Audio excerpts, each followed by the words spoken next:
ایک بہت خوبصورت باغ تھا۔ اس میں رنگ برنگے پھول تھے اور پھلوں کے درخت تھے۔ اس باغ میں چڑیا بھی رہتی تھی۔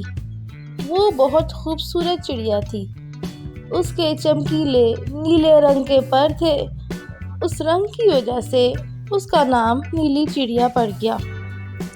اسی باغ میں ایک خوبصورت تتلی بھی رہتی تھی جو سارا دن پھولوں کے اوپر اڑتی رہتی اور ان کا رس پیتی۔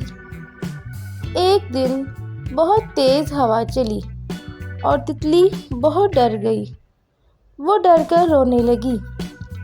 اتنے میں چڑیا نے تتلی کے رونے کی آواز سنی تو وہ تتلی کے پاس آئی اور اس نے پوچھا، کیا ہوا ہے پیاری تتلی؟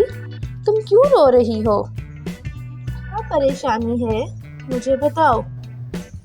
تتلی بولی، نیلی چڑیا، بات یہ ہے کہ باغ میں بہت تیز ہوا چل رہی ہے اور میں بہت چھوٹی ہوں۔ کہیں ایسا نہ ہو کہ میں تیز ہوا کے ساتھ اڑ جاؤں اور مجھے چوٹ لگ جائے۔ چڑیا بولی، تتلی تم پریشان نہ ہو، میں تمہارے ساتھ ہوں۔ چلو ہم کہیں محفوظ جگہ جا کر چھپ جاتے ہیں اور جب تیز ہوا رکے گی تو ہم باہر آ جائیں گے۔ اس طرح چڑیا نے تتلی کا ساتھ دیا۔ تتلی خوش ہو گئی اور چڑیا کے ساتھ جا کر ایک درخت کی موٹی شاخ کے پیچھے چھپ گئی۔ تھوڑی دیر بعد جب ہوا رکی تو دونوں چڑیا اور تتلی باہر آ گئیں۔ تتلی نے چڑیا کا شکریہ ادا کیا۔ کچھ دنوں بعد تتلی یوں ہی باغ میں پھولوں کا رس پی رہی تھی کہ اس کو بچاؤ بچاؤ کی آواز آئی۔ تتلی نے جا کر دیکھا تو نیلی چڑیا جھاڑیوں میں پھنسی ہوئی تھی۔ تتلی نے اپنے نازک ہاتھوں سے چڑیا کو جھاڑیوں سے نکالنے میں مدد کی۔